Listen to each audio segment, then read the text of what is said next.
J'ai choisi d'ignorer son avertissement et de continuer à sortir. Quand je suis rentrée tard à la maison était déserte et il était parti.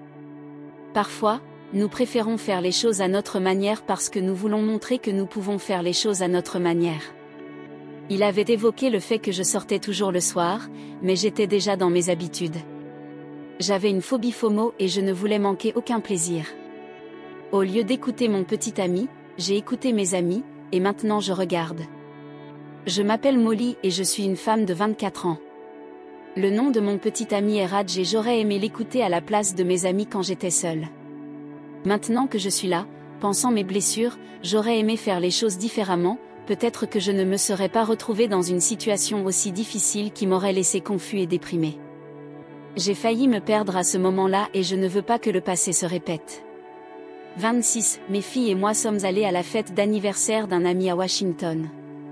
Raj était le meilleur ami d'enfance de Liam, mais nous ne le savions pas avant le jour de la fête.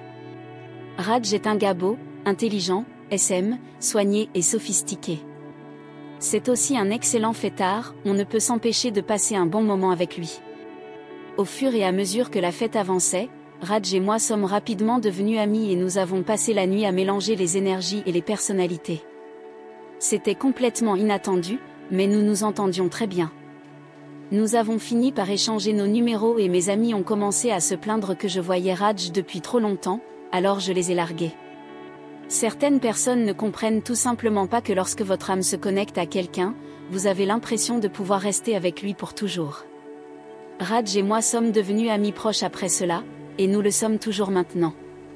Notre relation était si forte parce que nous étions capables de communiquer efficacement les uns avec les autres. Nous avons surmonté nos différences et mis notre fierté de côté pour parler des choses. Lorsque nous sommes ensemble, la conversation se déroule facilement, si je suis à court de mots, il sait exactement quoi dire. Mes amis enviaient notre relation étroite, mais je m'en fichais.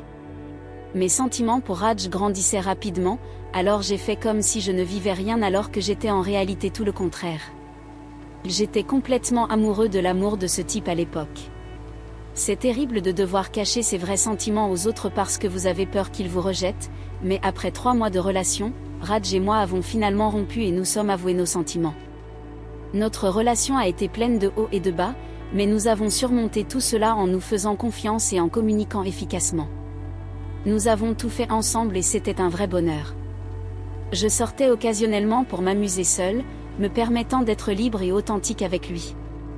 Mon amour pour Raj s'est épanoui et j'ai trouvé en lui un meilleur ami, un conseiller et un amant. Il était le partenaire imparfait idéal, mais il avait l'habitude de disparaître lorsqu'il était furieux ou que les choses ne se passaient pas comme il le souhaitait. Une autre chose à propos de Raj était qu'il détestait être sous pression, en particulier dans les relations. Il préférait simplement s'en aller et revenir quand les choses iraient mieux. J'ai emménagé avec Raj au 6e mois de notre relation amoureuse parce qu'il se sentait seul et froid sans figure féminine. Après qu'il m'ait persuadé et supplié pendant un mois entier, j'ai finalement cédé et accepté sa demande. Je veux dire, j'étais en couple à l'époque, mais les choses ont commencé à changer au cours de notre première année et demie de relation. Raj est devenu distant, revenant parfois de partout où il allait, maussade et indifférent. J'étais amoureuse de ce gars, alors je me suis dit pourquoi ne pas accéder à sa demande ? À une occasion particulière, c'était l'anniversaire de Raj. J'avais prévu de le surprendre avec une tenue sensuelle que j'avais achetée juste pour son jour spécial. J'ai cuisiné tous ses plats préférés, et par « cuisiner », je veux dire que je suis allée extrême. J'ai même allumé des bougies et utilisé des décorations romantiques pour donner l'impression d'un pique-nique. J'ai attendu Raj ce jour-là et j'ai même essayé de l'appeler, mais il n'était pas disponible. Je suis restée éveillée toute la nuit et je me suis même assoupie sur le canapé cette fois-là. La surprise a été gâchée, le pique-nique romantique et intime d'anniversaire a été gâché, il m'a posé un lapin, ce qu'il n'avait jamais fait auparavant, et j'étais confus quant à ce qui se passait avec lui et si j'avais fait quelque chose de mal.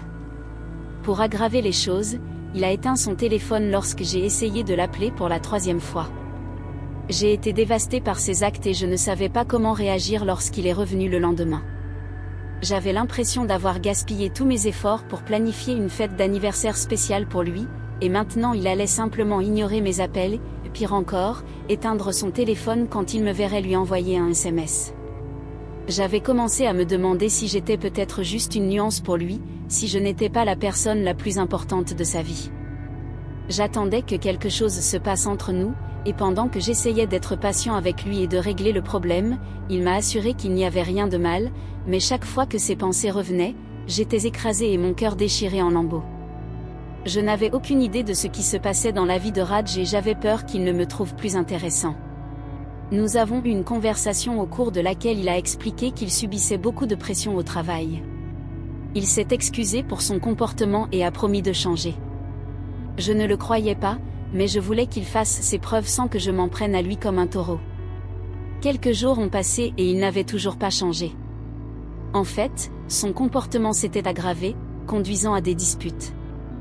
Il y a eu une fois où je lui ai demandé s'il me sentait ou me trouvait toujours. Curieusement, il m'a demandé quelle était ma motivation pour lui demander cela, alors j'ai exposé toutes les raisons pour lesquelles je pensais qu'il voulait savoir afin de corriger ses erreurs. Cependant, au lieu de rester calme et d'engager une conversation civile avec moi, il a décidé d'exploser brusquement. J'étais perplexe devant son éclat soudain, alors je lui ai demandé pourquoi il était sur la défensive, étant donné que je lui posais des questions et qu'il devait me fournir des réponses simplistes. Notre dispute a continué jusqu'à atteindre son point culminant, auquel cas il a décidé de me quitter brusquement et de disparaître. J'ai eu des frissons dans le dos, mes amis me manquaient et je commençais à regretter d'être en couple avec Raj en raison de son manque de confiance et de son incapacité à se défendre. À l'approche du week-end, j'ai décidé d'envoyer des SMS à mes amis pour savoir ce qu'ils avaient prévu. Pendant que j'attendais leur réponse, Raj est entré et a demandé à me parler. Je lui ai donné le feu vert et il a commencé par s'excuser de son comportement et de m'avoir quitté. Il m'a dit qu'il était désolé. Il m'a révélé des informations choquantes sur Melissa, l'une de mes meilleures amies et sœurs, une femme de 26 ans. Tout d'abord, il a révélé qu'après le décès de ses parents, Melissa n'avait nulle part où se tourner, alors elle a décidé de vendre son corps à des vieillards. Deuxièmement, et le plus choquant de tous, il a révélé que Melissa avait été impliquée avec des personnages peu précis et qu'elle devait une grosse somme d'argent. Mon petit ami Raj m'a prévenu de ne pas sortir tard le soir, surtout après la nouvelle de ma meilleure amie ou des récents problèmes de mon petit ami, parce que les prêteurs solitaires veulent récupérer leur argent ou que Melissa devrait trouver quelqu'un pour satisfaire leurs besoins sexuels jusqu'à ce qu'ils disent qu'elle l'a fait. Payer sa dette. Mes 4 amis connaissent le problème de Melissa car ils sortent avec des hommes plus âgés pour de l'argent facile. Ignorant l'avertissement de Raj, je suis partie passer une nuit en ville.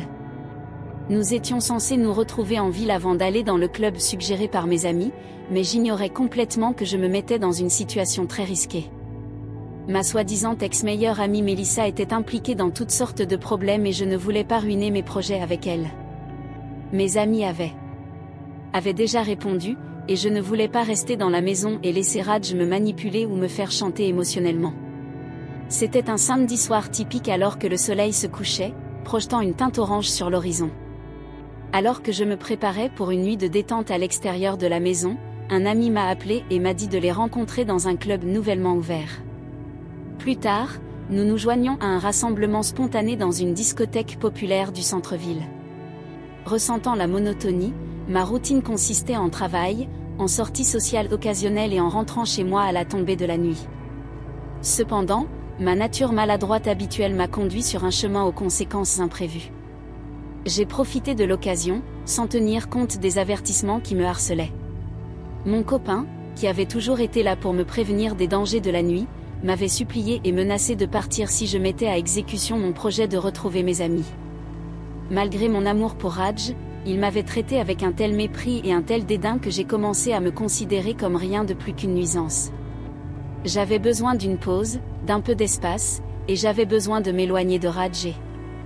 Ignorant les conseils et les avertissements de mon petit ami, je me suis habillée à la hâte, j'ai enfilé une tenue qui rayonnait de confiance et je me suis dirigée vers la porte, les clés tintant dans ma main. Alors que je sortais, une brise fraîche caressait mes joues, me rappelant la décision douteuse que j'avais prise. J'ai bêtement ignoré mes doutes et je suis partie vers l'inconnu, ignorant complètement que ce qui m'attendait serait mon pire cauchemar. À mon insu, les lumières éblouissantes de la ville m'ont accueilli, transformant la nuit noire en un kaléidoscope de couleurs. Une musique palpitante résonnait dans l'air, déclenchant une montée d'adrénaline. J'ai dansé, ri et mélangé, m'imprégnant de l'énergie contagieuse de la foule. Le temps semblait s'être arrêté, comme si tel était mon destin tant recherché. Je voulais oublier mes problèmes relationnels et m'amuser. J'ai passé un merveilleux moment avec mes amis, riant et dansant toute la nuit. Cependant, à mesure que la nuit avançait, je commençais à ressentir un malaise grandissant. Mon niveau d'anxiété est monté en flèche lorsque j'ai vérifié mon téléphone et constaté qu'il était minuit bien plus tard. Je savais que Raj serait absolument terrifié à l'idée que je sois sortie si tard, alors j'ai décidé de l'appeler pour le rassurer que j'allais bien et que je serais bientôt à la maison. Cependant, il n'y a pas eu de réponse. J'ai réessayé de rappeler quelques minutes plus tard, mais toujours pas de réponse. J'ai commencé à paniquer, me demandant où Raj pouvait être. J'ai même essayé de contacter nos voisins, mais personne ne l'avait vu ni entendu parler de lui. Après son explication, j'ai prévu de rentrer chez moi dans l'espoir que Raj m'attendrait. Cependant, alors que j'étais sur le point de partir, Mélissa m'a informé qu'elle souhaitait me présenter à quelqu'un d'autre. J'étais curieux de savoir qui était cette personne, alors j'ai accepté d'être présenté. À ce moment-là, j'avais oublié le prêteur d'argent contre lequel Raj m'avait mis en garde, alors j'étais assez naïf pour penser que Mélissa m'emmènerait dans un petit bureau pour rencontrer ce type. Elle m'a présenté à un homme d'âge moyen, qui semblait avoir entre 50 et 60 ans, et m'a dit qu'il était son ami. J'ai regardé Mélissa pour obtenir des éclaircissements, mais elle a évité tout contact visuel et a plutôt dit au gars qu'elle nous laisserait seuls pour parler. Mes pensées sont rapidement revenues à Raj, j'avais peur qu'il explose s'il le découvrait. L'homme s'est présenté comme étant celui d'Isaac, et je n'ai même pas pris la peine de me présenter, au lieu de cela, je l'ai simplement regardé et... Alors que j'attendais son récit, l'homme a résumé l'histoire de Mélissa que Raj m'avait racontée précédemment. Selon lui, Mélissa l'a informé qu'elle avait discuté de la question avec moi et que nous avions convenu que c'était moi qui rembourserais sa dette jusqu'à ce qu'elle soit complètement réglée. Dire que j'ai été choquée serait un euphémisme. Je ne pouvais pas croire ce que j'entendais. Il semblait que mon meilleur ami, du moins c'est ce que je pensais, m'avait trahi en prenant de l'argent sur la succession d'Isaac. J'ai informé le gars que je n'avais jamais discuté de quelque chose comme ça avec Mélissa et que je n'avais aucune idée de ce qui se passait avec elle. J'ai demandé à être libérée parce que j'avais un petit ami qui m'attendait à la maison et il avait l'air déçu, mais il a eu la gentillesse de me laisser expliquer pourquoi j'affirmais mon ignorance. Mélissa était certaine que j'allais être le jouet sexuel de ce mec, mais j'ai été honnête avec lui et je le lui ai dit. Enragé, il m'a gracieusement donné la permission de partir. Les actions de Mélissa étaient incroyables, comment quelqu'un pourrait-il vendre une autre femme pour rembourser ses dettes ? J'ai profondément regretté d'être allé au club et encore plus d'avoir envoyé des SMS aux filles pour leur demander quel était leur projet pour le week-end.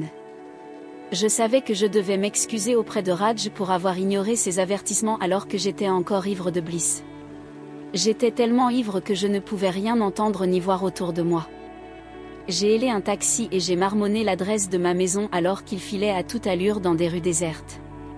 Alors que nous arrivions dans ma rue, j'ai senti un frisson me parcourir le dos en voyant à quel point ma maison était silencieuse dans l'obscurité.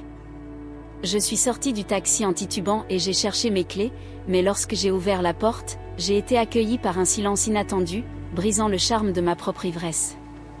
Alors que je boitais jusqu'au salon, j'ai été confrontée à un spectacle dévastateur.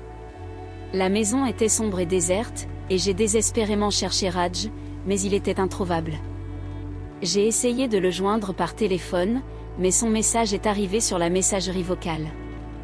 Dans mon désespoir, j'ai prié pour qu'il ne mette pas à exécution ses menaces contre mes anciens amis. Avec le recul, j'aurais aimé l'écouter, il a réitéré ce que le gars d'Isaac m'avait dit, et j'aurais plutôt dû faire confiance à mon petit ami. Et j'ai prêté attention à ses avertissements, mais j'ai tout gâché à cause d'une petite rancune que j'avais contre lui. J'ai regardé partout, mais Raj n'était pas là. J'ai vérifié son téléphone et, bien sûr, il était toujours dans le salon, à côté du canapé. J'ai essayé de l'appeler à nouveau, mais cette fois, c'était sur la messagerie vocale. Je ne pouvais pas m'empêcher de penser que quelque chose n'allait vraiment pas, j'ai fait les 100 pas toute la nuit, essayant de comprendre où Raj pourrait être. J'ai essayé d'appeler Raj plusieurs fois, en espérant qu'il décrocherait car son téléphone principal n'était pas dans le salon. Au lieu de cela, il ne l'a jamais fait. Le lendemain matin, j'ai découvert une note sur la table de la cuisine. C'était de Raj, et ça disait qu'il m'avait quitté. Il s'est excusé, mais il ne pouvait plus être avec moi. Il avait fait ses bagages et quitté la maison. J'avais l'impression que quelqu'un m'avait frappé au ventre, je ne pouvais pas croire qu'il m'avait quitté comme ça, sans me donner la moindre explication ni me dire au revoir. J'étais dévastée et je ne savais pas quoi faire. Cela fait quelques semaines et j'essaie toujours de comprendre ce qui s'est passé. Raj me manque, mais je sais que je dois passer à autre chose. Je me concentre sur ma propre guérison et j'avance, mais ce n'est pas facile. J'aimerais pouvoir changer le résultat de cette soirée, mais je ne peux pas. Tout ce que je peux faire, c'est m'asseoir ici et pleurer. Ma maison était déserte, vide des souvenirs et des biens qui définissaient ma vie. La panique m'a saisie alors que j'acceptais la gravité de mes actes, le désespoir me rongeait la gorge, mon cœur battait à tout rompre et des tremblements parcouraient mon corps, et enfin, j'ai compris la cause de la tragédie qui a frappé mon sanctuaire bien-aimé. Mon petit ami m'avait quitté et avait trouvé quelqu'un de mieux parce que j'avais bêtement ignoré ses avertissements. En un instant, tous mes biens de valeur et mes souvenirs inestimables avaient disparu, ne laissant qu'un. Cela m'a fait prendre conscience que mes actes avaient des conséquences et que le prix que j'ai payé était immense. Les jours se sont transformés en semaines, et les semaines en mois, et le souvenir de cette nuit fatidique me hantait, me rappelant perpétuellement la naïveté qui avait marqué mon chemin. Je me laissais tomber au sol, les larmes coulant sur mon visage, se mêlant au reste de mes rêves brisés. Les conséquences de mon imprudence résonnaient impitoyablement dans mon esprit, me poussant à reconsidérer mes choix. Le prix que j'ai payé était immense. Celui qui m'a donné un amour et des soins inconditionnels m'a abandonné, me laissant ramasser les morceaux de ma vie brisée. Penser à la fin de ma relation avec Raj me rend triste et il me manque. Si je pouvais remonter le temps et réparer les choses, je le ferais. Je crois toujours qu'il a été stupide de mettre fin à notre relation, nous aurions pu résoudre nos problèmes s'il avait attendu mon retour. J'ai trouvé une nouvelle force dans les cendres du désespoir. J'ai décidé d'écouter les avertissements de ceux qui sont assez sages pour mieux savoir et de ne jamais mettre ma sûreté et ma sécurité en danger. Avec une détermination sans faille, j'ai transformé le trou béant en moi en une source de force. Le jour où Mélissa a voulu que je fasse quelque chose avec ce vieil homme, ça me donne encore des frissons. Je les déteste tellement que je ne veux plus m'associer à aucun d'entre eux. Mon parcours vers la guérison a commencé par une thérapie, qui est la première étape sur le chemin du rétablissement. J'ai dû accepter mes pertes pour avancer, et même si j'ai perdu tout ce qui était matériel, j'ai acquis une sagesse et une résilience inestimables. Alors que je reconstruisais lentement ma vie, je me suis donné pour mission de raconter mon histoire et de partager la profonde beauté, la prudence et l'inspiration que l'on peut trouver dans chaque histoire. S'il vous plaît, Rédemption, éclairez-moi sur la nature des relations, je ne sais pas ce qui n'a pas fonctionné dans ma relation avec Raj et il me manque vraiment. Je ne sais pas comment le reconquérir, je suis complètement perplexe.